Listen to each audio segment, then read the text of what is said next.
और आंखों में बड़ो बड़ो काजल लगाए बैठी हो। जो तुम्हारी है वाली बहू को द्वारका को महाराज श्री कृष्ण चुरान द्वारका ले जाए और तुम कंगन भाने आंखों में काजल लगाए बैठे रहो। बस तो गई द्वारका। शिषपाल खड़ा हो गया, बोला इस बारी ये जो हमारी होने वाली पत्नी को लिए जा रहा है, सैन को तैयार हो जाओ, ये द्वारिया निकल के न जाने पाए। पांचों पांडवों बारात में गए थे। शिशुपाल कह रहे भाई मौसी का बेटा था। भीम ने कहा शिशुपाल क्या कहा, कन्हैया की तरह बोल रहे हो। अर्जुन ने कहा देखो कृष्ण के खिलाफ एक शब्द कहा ठीक नहीं होगा।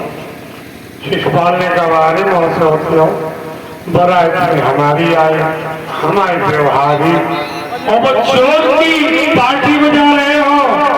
पांचों पांडवों ने कहा वही व्यवहार की बात, वो भी हमारे मामा का बेटा है और तुम मौसी के लाल हो। छोड़ा हम नहीं रहते बारात। सबने अपने बिस्तर हथियार लादे और पांचों पांडव भगवान को ढूंढते थे। इधर भगवान से आप अंदर चल दिए, चारों तरफ से टूटे शिशुपाल के सैनिक दंतवक्र विदुरा बलराम भी ये वंशी सेना लेके आ गए। मार काट मचा दी। इधर भगवान चक्र लेकर निकल पड़ते मैदान सा। तो बलराम जी अपना हल उसमें 10-10 लोगों को फंसाए और एक सुनंद नाम का मुसलमान मंडी खत्म। थोड़ी समय में मैदान साफ कर दिया दोनों भाइयों ने। विदुरा दंतवक्र शिशुपाल ये सब रुक्मी के पास पहुंचे। तुम्हारी बहन को और हमारी हेवे भाई पत्नी को द्वारिका को महाराज चुराए द्वारिका लिए जा रहा है। रुक्मी ने कहा था तुम जैसे ढाल तलवार लटकाए के आएंगे, ध्यान में आंख में काजल फूट के कंगन बांध के आए, तुम्हें बिल्कुल तो बनाओ तो रही भी आए। तुम सब लोग आए रहो, क्षत्रिय का खाना बनाए घूमते हो, तुम काय रहो।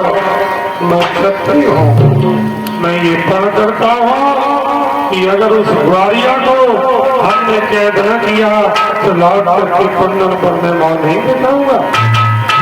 सेना लेके चला, भगवान श्याम सुंदर को घेर लिया।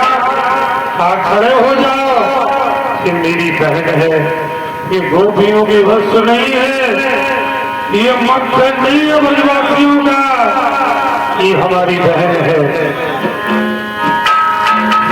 जैसे बालों के घर जाकर घी दूध मलाई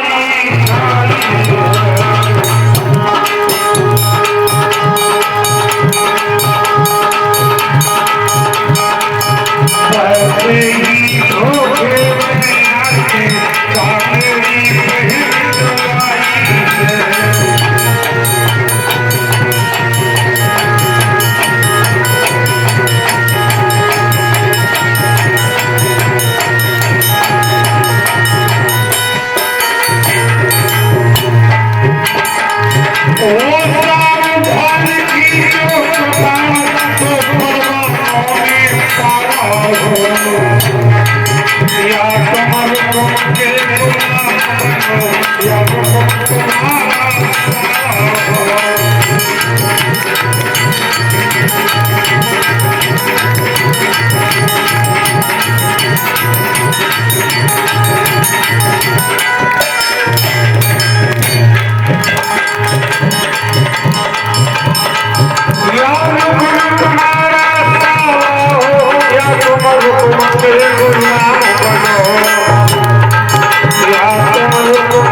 भगवान से ये कहने लगा, मेरे प्रभु श्री कृष्ण रुक्मिणी से संग्राम करने लगे।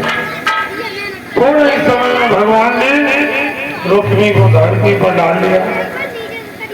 सिर काटने के लिए ध्यान से तलवार खींच ली।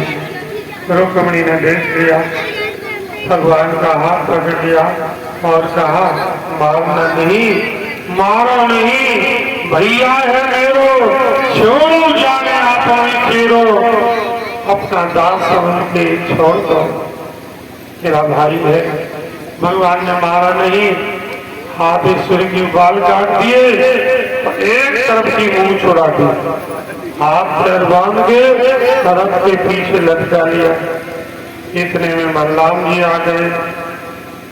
बलराम जी ने कहा, कन्हैया ये पीछे क्या लटक रहा है? ये बेई है और रथ के भीतर ये कौन सुंदरी बैठी है? कन्हैया कहा, ये जो बाल लटक रहे इनकी ये बहन जी है। कौन है आखिर? कहा, ये बेई है, महाराज की बेटी। देखो मार्कंडेय पुराण में मैया मदालसा ने अपने पुत्र अलग को बताया है कि कभी भी पत्नी को अपने पति का नाम नहीं लेना चाहिए। पत्नी को पति का, पति को पत्नी का नाम नहीं लेना चाहिए, क्योंकि अवस्था कम होती है। ये मार्कंडेय पुराण में लिखा है। सज्जनों, वहाँ बहुत सी चीजें लिखी है। अब तो ये इंग्लिश मीडियम जमाना है। अरे सामान्य आदमियों की तो बात छोड़ो, अब एक फैशन सी चल गई है, कथा में शास्त्री भी अपनी बीवी को नाम लेते, ऐसा लगता है इनकी कोई रेशम शादी हुई। काय मन हीन ए दैया, पत्नी का नाम लेते नहीं लेना चाहिए। अवस्था कम होती है, तभी तो कहते थे कि वह उद्यानी भाई काम नहीं है, उद्यानी भाई और सोरो भाइया बुला रही हो,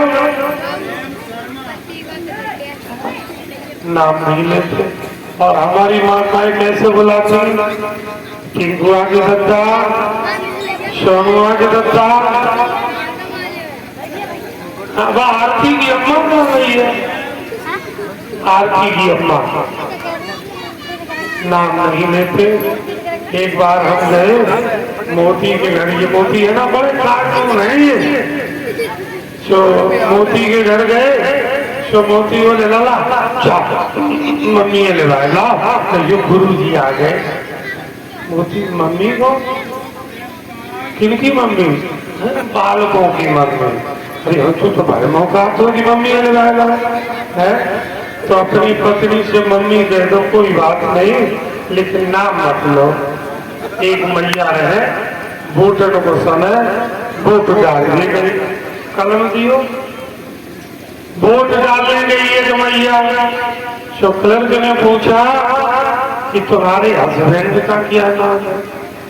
तो मैया बोली, लला हम तो पढ़ी लिखी ना है, बैंड बैंड को झूला जाए, का नाम तो बताओ, तुम्हारे पति कौन है? ये दिया मेरे दत्ता का नाम बता दिए जाए। अरे तुम बताओ, बताए दत्ता बताओ। क्लर्क बोला, तुम अपने मुंह से अपने पति का नाम बताओ। तो कम्युनिस्ट पार्टी का झंडा होता है इस रूप का। मानी बाबू जी कलम लियो, कलम ली और कलम लेके ऐसे किया, हमने जी ताकत दो। अरे तुम नाम बताता, ये हमने क्या कर दिया? क्या ड्रामा कर रही है? इतने में तो 4 लोगों में वोट पड़ जाते। तो एक क्लर्क रहे हमारे धीरू भाई अंबानी जैसो होशियार, धीरू जैसो, उसने कहा, ये माता जी कहना चाहती है ये है लाल छेदा, लाल छेदा, लाल कैसा छेदा? लाल। इसके पति का नाम मैया के छेदा लाल होना चाहिए। क्या माता जी आपके पति का नाम छेदा लाल? तो माता नाम नहीं लेती पति का, ये शास्त्र की विपरीत बात है। तो बलराम जी ने कहा ठीक ठीक मैं समझ गया कि रुक्मिणी जी ने रुक्मिणी को स्वतंत्र किया। कहा कन्हैया पेट को तो बहुत बढ़िया है, थोड़ा नटखट है, अब भाई साहब आप स्वतंत्र हैं, इच्छा हो बाहर जा सकते। रुक्मिणी क्षत्रिय था, लौट के नहीं गया, उसने घोषपट नाम का नगर बसाया। उसी समय महाराज भीष्म गए, रानी आई, शेष 4 भाई आए, बड़ा भगवान का सम्मान किया, दहेज दिया। भगवान श्याम सुंदर रुक्मिणी को लेकर द्वारिका को चल दिए। रुक्मिणी दरे न पाओ, मुड़ी मुड़ी देख रही थी।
रुक्मिणी को लेकर भगवान द्वारिका में गए।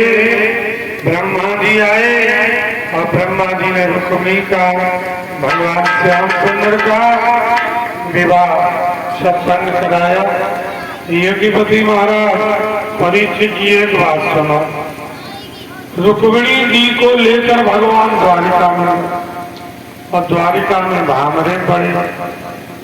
महाराज भीष्मक और भीष्मक के बेटा कन्या पक्ष के सब कुंदनपुर में रहे। ध्यान देना, तो ये पाए कितने पूजेगा आजू कल के नचबद्दा घूम रहे हैं। एक रुक्मिणी बनाए और कृष्ण को बनाए और फिर पैपजई कराते किसके चक्कर में?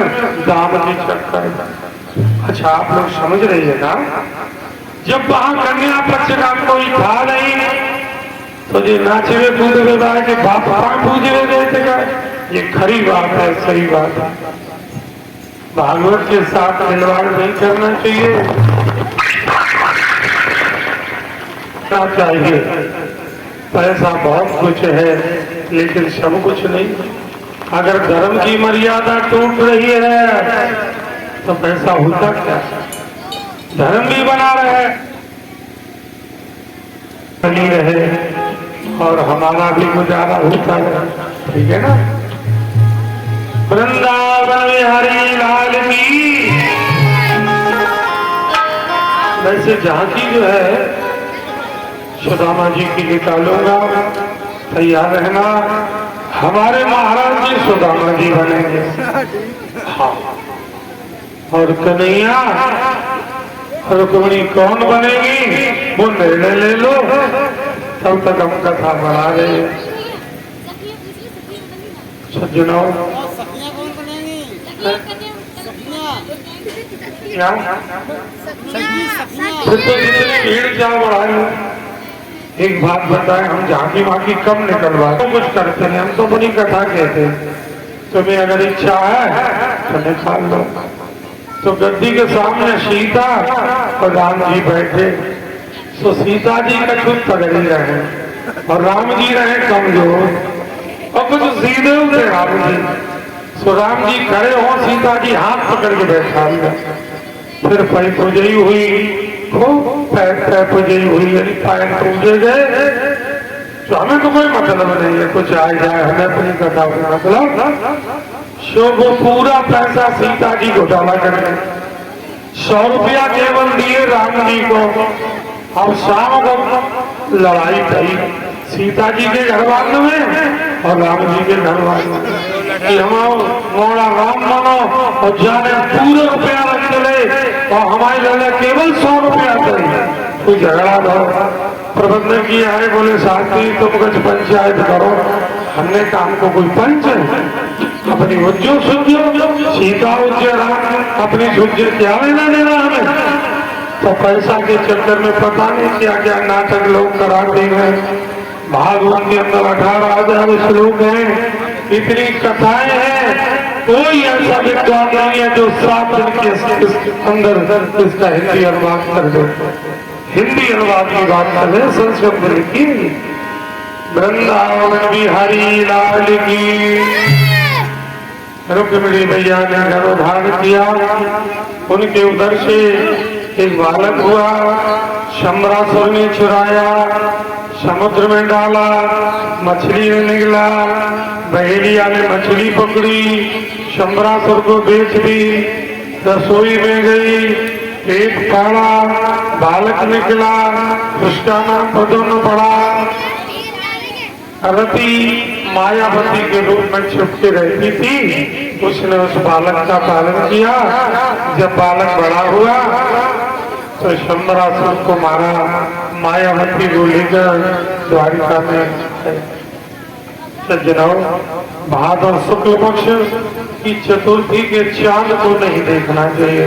भादव शुक्ल पक्ष की चौथ के चांद को नहीं देखना चाहिए, कलंक लग जाता है। भगवान कृष्ण ने देखा, कलंक लग गया। अब क्यों नहीं देखना चाहिए? ये कथा हमने मानस की उसमें पढ़ी। एक बार गणेश जी चूहा पर बैठे जा रहे थे, चुआ से सरक गए। चंद्रमा ने हंस दिया, गणेश जी ने साफ दे दिया कि आज के दिन तुझे जो देखेगा उसको कलंक लगेगा। ऐसा साफ लगा। लेकिन जहां से हमने ये बात पढ़ी वहां पर इसका काट भी लिखा है। अरे कोई बीमारी है, कोई समस्या है, उसका समाधान भी है। कोई चौथ का चंद्रमा देख ले भादव शुक्ल पक्ष की को तो काल के ऊपर ढेला फेंके। ऐसा नहीं कि लग जाए, दूर से सवेरे सवेरे ढेला फेंके। और वो आदमी अगर गाली देने लगे तो फिर वो दोष मिट जाता। ठीक है ना? तो भगवान ने देख लिया, कलंक लगा। परीक्षित के पूछने पर आचार्य सुखदेव ने कहा, एक शतराजित नाम का यदुवंशी था। शिव ने प्रसन्न होकर शिवंतक मणि दे दी। 8 बार सोना देती थी, 1 भाग 20 तोले का होता है। शतराजित 1 बार पर मणि गले में धारण करके यदुवंशियों की सभा में गया। वहां जो लोग बैठे थे चर्चा करने लगे, ये मणि तो कन्हैया के पास होनी चाहिए, कन्हैया के पास ये मणि होनी चाहिए। जब कानाफूसी होने लगी, शतराजित ने भी जान लिया कि हमारी मणि पर लोगों की नजर खराब है। वो घर में आया, खुटी पर मणि को लटकाया। उसका छोटा भाई कृष्ण उस मणि को गले में धारण करके शिकार खेलने गया। सिंह का पीछा किया, घोड़े को ठोकर लग गई, घोड़ा गिर गया, सिंह लौट पड़ा और उसने प्रसेन को मार दिया। घोड़े को भी मार दिया, मणि ले ली। सिंह को जामवंत जी ने मारा, मणि ले ली और अपनी गुफा में जामवंत महाराज प्रवेश कर गए। धीरे धीरे कृष्ण लौट के नहीं गया, समय भी था। सत्यजित ने जान लिया कि मणि के लालच में हमारे भैया को कन्हैया ने मरवा दिया। उदास रहने लगे। एक दिन पत्नी ने कहा, पति भगवान उदास क्यों हो? सत्यजित ने कहा, मुझे भाई की चिंता सता रही है। मेरा भाई इस दुनिया में नहीं है। उसके गले में जो मणि थी वही उसके प्राण ले बैठी। मणि पर लोगों की नजर पहले से ही खराब थी। किसी वकील से बात करो, परीक्षित जी चूक जाओ कोई बात नहीं, और हमारी माता बहनों से बात करो तो चारों तरफ से माइंड सेट कर लो, पता नहीं कहाँ पकड़ के आ जाओ। कहा है किसकी नजर खराब थी? सत्यजित ने कहा, तुम नारी हो, माता बहनों के पेट में बात नहीं पचती। नहीं बताऊंगा। तो नाराज होने लगी। राज हटो, बाल हटो, क्रिया हटो, ये बड़ी प्रबल हटेंगे। बता दिया कन्हैया ने, मणि की लालच में हमारे भाई को मरवा दिया। ये बात किसी को बताना नहीं, तुम्हें बता दी। बड़ी मुश्किल से रात कटी। कुआं पे पानी भरने गई, एक सहेली आई, रोनों से चेहरा बना लिया। बहन तुम दुखी गाय को कि तुम्हें मालूम ना हमारा देवर मर गो, किन्ने मार दिया? अरे रहना सब पता चल गई है, लेकिन अब बड़े लोगों की बात तो है। बड़े लोग कौन? बड़े लोग देवी, बड़े लोग और कोई औरत छोड़ो। अरे नाम बताओ। बहन तो काल को बताए दोगी? अरे पकड़ लिया।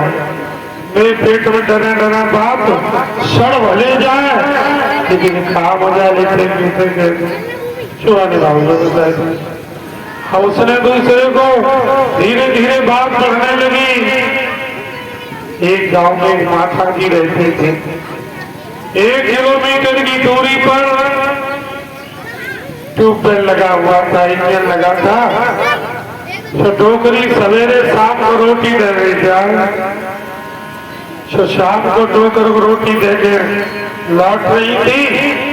तो उखारी में चोर बैठे हुए थे। उखारी में तो चोरों ने देखा, खाए डोकरी हटिया खा बात है लला। देखो बात ये है कि जब कहावती मत कहियो कि मुकेश की उखारी में चोर बैठे। चोरों ने कहा, मुकेश की उखारी में चोर बैठे और कुछ चोर बैठे हैं। राम खिलाड़ी में उखारी में अब कई बना, ठीक है। डगरिया भैया लाने चो कहूंगी मुझे कहा लेना देना, तो मैं बैठी और बैठेगा। तो बढ़िया चुप चली आई। और जब गांव में आई, कमाल लो मुकेश जी उखारी में चोर बैठे हैं। अब बैठे होंगे, हमें खा ले मान लो हमने 4 जगह कहे, मान लो हम तोते कहें कि मुकेश की उखारी में चोर बैठे, तो जी अच्छी बात है, बहुत गंदी बात है। हम भैया काल के ना कहेंगे कि उखारी में चोर बैठे। क्यों पप्पू काहे काल से कहे हम उखारी में चोर बैठे मुकेश की? और दुपहिया कैसे हो जाए और जीव के हम चौक है। तो ये हाल होता है हमारी माताओं का। गुप्तचरों के माध्यम से भगवान को मालूम पड़ा, भगवान कृष्ण को खोज नहीं चलती। सिंह मरा पड़ा देखा, पास में घोड़ा मरा पड़ा था। कृष्ण का सब देखा। गुफा के दरवाजे भगवान गए कि मणि को लेकर इसमें ही कोई प्रवेश कर गया है। जैसे भगवान गए, जामवंती की कन्या, जामवंती के पालने से वो मणि बनी हुई थी। भगवान ने जैसे ही मणि को पकड़ा, कन्या रोने लगी। जामवंती जाग गए, युद्ध होने लगा, बहुत भयंकर युद्ध हुआ। 27 दिन तक युद्ध होता रहा। 28वें दिन भगवान ने जामवंत जी को घूसा मारा, बेहोश हो गए। जब होश आया चरणों में गिर गए। तो मेरे प्रभु राम है। रामावतार में जब लंका पर विजय प्राप्त की भगवान राम ने, जामवंत जी ने कहा युद्ध करते करते हम तृप्त नहीं हुए, खुजलाहट मच रही है भुजाओं में युद्ध के लिए। तो भगवान राम ने कहा तुम्हें कोई तृप्त नहीं कर पाएगा।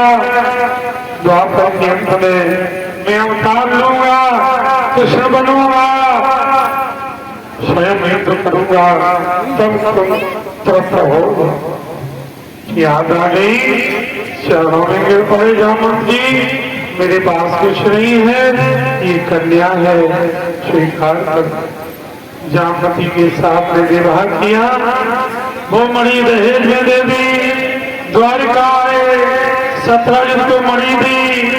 उसने कहा हमसे गलती हो गई, हमने कन्हैया को दोष लगाया, ये ठीक नहीं है। उसने अपनी कन्या जिसका नाम था सत्यभामा, उसका विवाह भगवान के साथ कर दिया। आगे कथा आती है कि सत्यभामा का विवाह पहले सत्यभामा के साथ तय किया। लगन चढ़ गई, टीका चढ़ गया, मलो बढ़ गया। सत्यनवा कंगन बांधे रहे, शादी हो गई भगवान के साथ। तो सत्यनवा को बुरा लगा, सत्यनवा ने सत्यजित को मार दिया। आगे भगवान श्याम सुंदर ने सत्यनवा का वध किया। सज्जना भगवान श्याम सुंदर की चौथी शादी, चौथा विवाह कालिंदी के साथ में हुआ। पांचवा विवाह भगवान का मित्रविंदा के साथ हुआ। छठा विवाह सत्या के साथ, सातवां भद्रा के साथ और आठवां लक्ष्मण के साथ विवाह हुआ।